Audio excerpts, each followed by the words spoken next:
Assalamualaikum warahmatullahi wabarakatuh. Alhamdulillah kami rombongan umroh dari Camp Travel.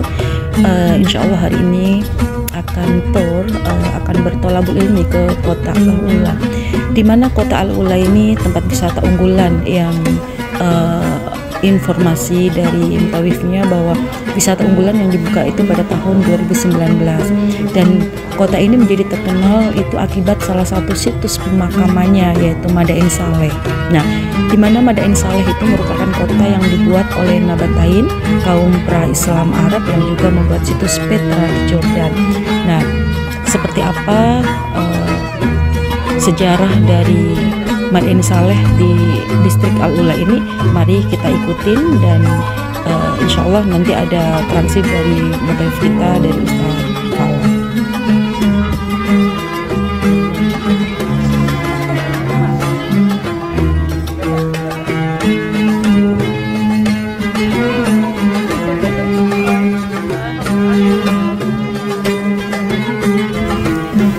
Konon daerah ini dulunya sangat subur dan hijau, namun kekayaan alam yang berlimpah ini membuat orang-orang kaya di kalangan kaum Samud menjadi sombong.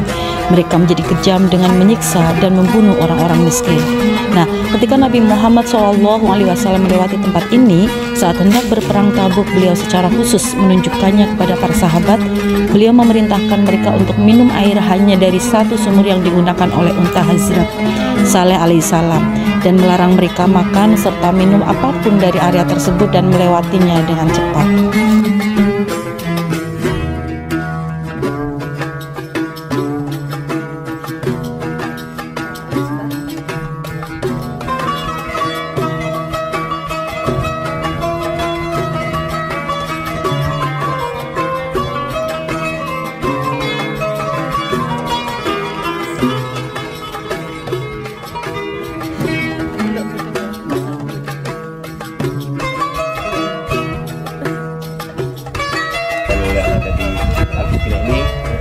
Selama 2 jam, dan kemudian ada beberapa larangan-larangan yang tidak boleh dilakukan. Di antaranya kita memasuki setiap kuburan yang ada di ini. Kemudian tidak boleh naik, kita hanya boleh melihat, kemudian nanti sambil mungkin foto dan sebagainya. Selebihnya itu tidak boleh.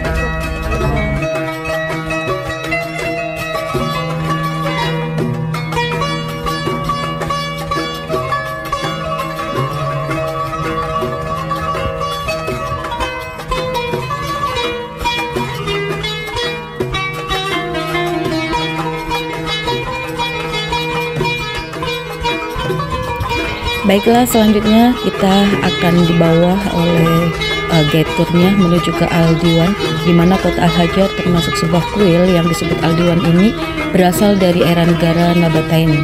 Nah, ini adalah sebuah ruangan dengan bentuk geometris persegi panjang yang terletak di dalam gunung batu yang disebut Ad-Dalam, yang terletak di sisi timur laut kota Al-Hajar.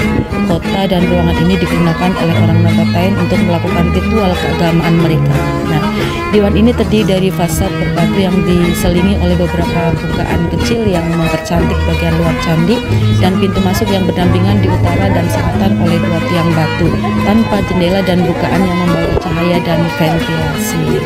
Nah, area ini juga mencakup area lain yang disebut lubang unta, yang merupakan cekungan batu yang didedikasikan untuk unta Nabi Saleh, tepatnya di samping sekelompok makam yang disebut Singa, sehubungan dengan patung-patung binatang yang terletak di atas masing-masing, dan ada 21 makam sejarah yang tanggal kembali ke pendiriannya.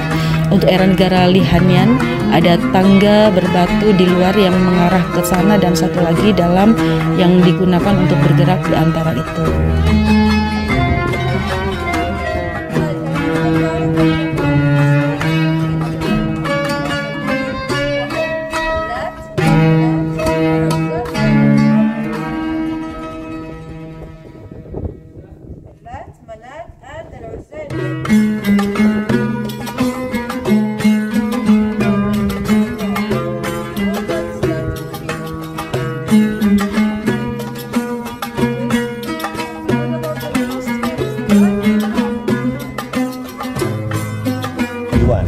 Diwan itu adalah kantor Jadi orang-orang Nabatian dulu itu menggunakan tempat ini sebagai kantor mereka, kantor administrasi.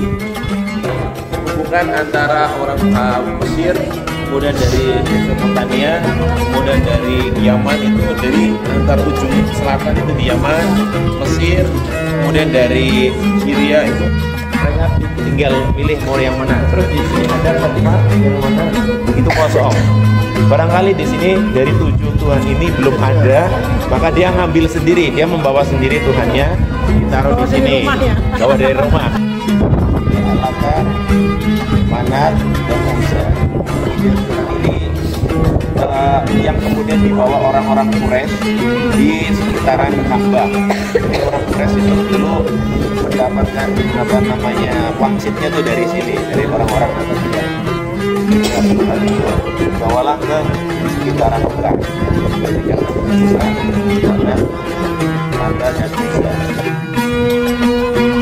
Nah, ini adalah gambaran orang-orang masa Nabatain. Ini digambarkan oleh beberapa orang di sini. Nah, kebetulan dari guide-turnya alhamdulillah meminta untuk foto bersama dan mereka juga berkenan. Akhirnya kita pun foto bersama dengan mereka. Asik sekali ya bisa berkesempatan berfoto dengan gambaran orang-orang pada masa Nabatain. Seperti ini gambarnya. Saya di sebelah sedikit merinding juga. Serasa kita hidup pada masa Nabatain dan mereka juga ramah pada kita. Baik, setelah dari Al-Diwan kita juga akan lanjut menuju ke jabal-jabal yang lain yang ada di Madain Saleh. Ikutin ya. Namanya Jabal Farid, disebut Jabal Farid karena dia menyendiri. Farid Fardun, dari Munfarid, jadi dia sendiri. Kalau yang lain tadi itu ada kelompok-kelompok yang lain, sementara ini sendiri. Jadi disebut sebagai Jabal Farid. Nah, ini Jabal Farid ini ada makam ataupun kuburan dari seorang jenderal askari ataupun jenderalnya orang-orang tentara Nabatian dulu, namanya Lihyan son of Uza. Jadi bapaknya Lihyan ini namanya Uza. Nah, dulu tapi ini ada lambang elang di sana, itu adalah simbol ataupun Tuhan yang disembah oleh Lihyan ini. Namun ketika itu datanglah pasukan dari Romawi sehingga terjadi peperangan antara orang Nabatian dan bangsa Romawi, sehingga Lihyan jenderalnya itu terbunuh tapi tidak tahu di mana letaknya, dia terbunuh di mana nggak tahu, sehingga makam yang sudah disiapkan untuk tadinya mau untuk makam si Lihyan ini, hingga akhirnya sampai sekarang ini makamnya masih kosong. Namun ini makam yang sudah disiapkan untuk Lihyan sampai sekarang masih berdiri sampai sekarang ya. Dan ini belum ada penghuninya, belum ada orang yang mengisi makam tersebut sampai sekarang. Nah, teman-teman, setelah dari Jabal Farid kita akan menuju ke Jabal Ahmad, dan di sini saya sengaja berjalan di paling belakang karena saya ingin mendokumentasi teman-teman rombongan umroh dari Kami Travel. Saya paling asik mendokumentasi mereka supaya terkenang pada saat kita berada di Madain Saleh dan kita lihat begitu antusiasnya rombongan dari Kami Travel. Dan ini rumput-rumput yang saat ini karena kemarau dan suasana sangat dingin sekali. Ini kering ya, kering sekali di sini. Namun tanamannya tidak mati sih. Nah, ini dia, jangan berpikir yang macam-macam. Ini adalah ibu dan anak sangat saling menyayangi. Wah, bapaknya dicuekin nih.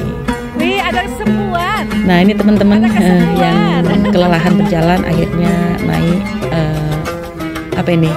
Mobil golf ya. Nah, disinilah tempat Jabal Al-Ahmar.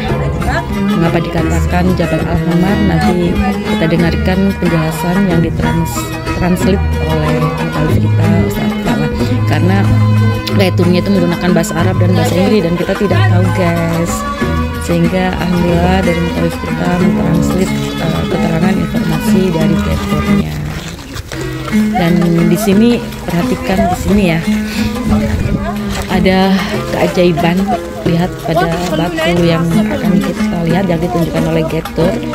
Coba fokus yang ini yang di tengah-tengah, yang di depan kayak kepala ini. Lihat bentuknya seperti batu biasa. Kita lihat kita sedang diarahkan oleh Getur untuk mengikuti gerak beliau.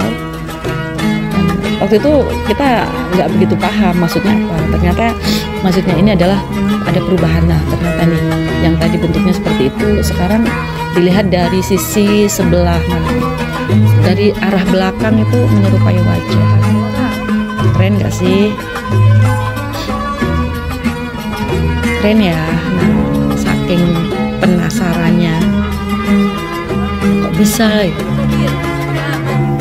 Akhirnya saya pun mencoba mengulangi, saya rekam ulang jalan ke awal. Nah ini perhatikan di sini, saya betul-betul ulangi untuk teman-teman yang belum berkesempatan kemarin sana. Nih perhatikan perubahan bentuk batu biasa menjadi wajah seorang manusia. Keren kan? Subhanallah, Masya Allah, ciptaan Allah luar biasa. Dan ini batu ini terbentuk secara alami, bukan dibuat dipahat, bukan, walaupun pada masa Nabatain itu adalah orang-orang yang memiliki keterampilan atau ahli memahat, namun ini bukan hasil pahatan, namun ini adalah kikisan-kikisan yang membentuk secara alami. Tuh. Ini ya Tat yang Jabal Ahmar ini. Iya.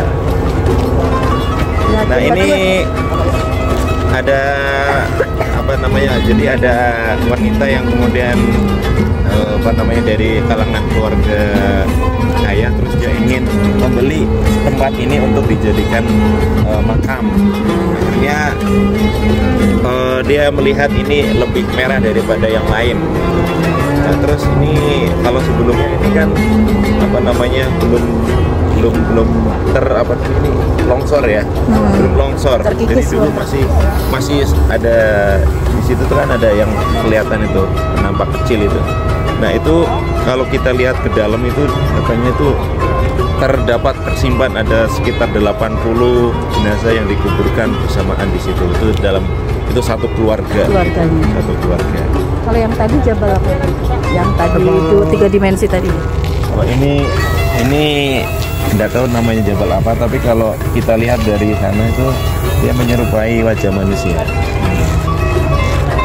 Menyerupai wajah manusia. Ya, akhirnya kita pun harus kembali karena kita dibatasin waktunya hanya 2 jam. Sebenarnya masih ada 1 jabal lagi yang harus kita kunjungin, namun karena waktunya sudah habis selama 2 jam, akhirnya mau nggak mau deh kita ikutin arahan Geturnya untuk kembali ke tempat, kembali lagi. Oke, nggak apa-apa sih, mudah-mudahan lain waktu kita bisa kembali ke sini lagi. Amin, amin, Allahumma amin. Dan bagi teman-teman yang belum berkesempatan ke Madain Saleh, kita doakan mudah-mudahan kalian segera mendapat kesempatan untuk berkunjung ke sini, bertolabul ilmi, kehidupan masa-masa pra-Islam, dan mudah-mudahan tolabul ilmi ini akan meningkatkan keimanan dan ketakwaan kita pada Allah Subhanahu wa taala, karena kita semakin yakin dengan kebesaran Allah Subhanahu wa taala dan kekuasaan Allah Subhanahu wa taala. Oke, goodbye Hijrah Candlelit Classic. Terima kasih, mudah-mudahan bermanfaat video ini. Kurang lebihnya mohon maaf. Salam Wali Kelas Channel. Assalamualaikum warahmatullahi wabarakatuh. Good job. Oke, teman-teman yang belum subscribe, like, komen, silahkan bisa follow kami supaya update kegiatan kita, tur kita di Kota Madinah. Dan setelah ini perlu teman-teman ketahui, setelah ini kita akan menuju ke Old Town atau Old City. Nah, informasi yang kita dapat di sana itu lebih menarik lagi dari kota ini, dan di sana juga penuh dengan sejarah. Oke.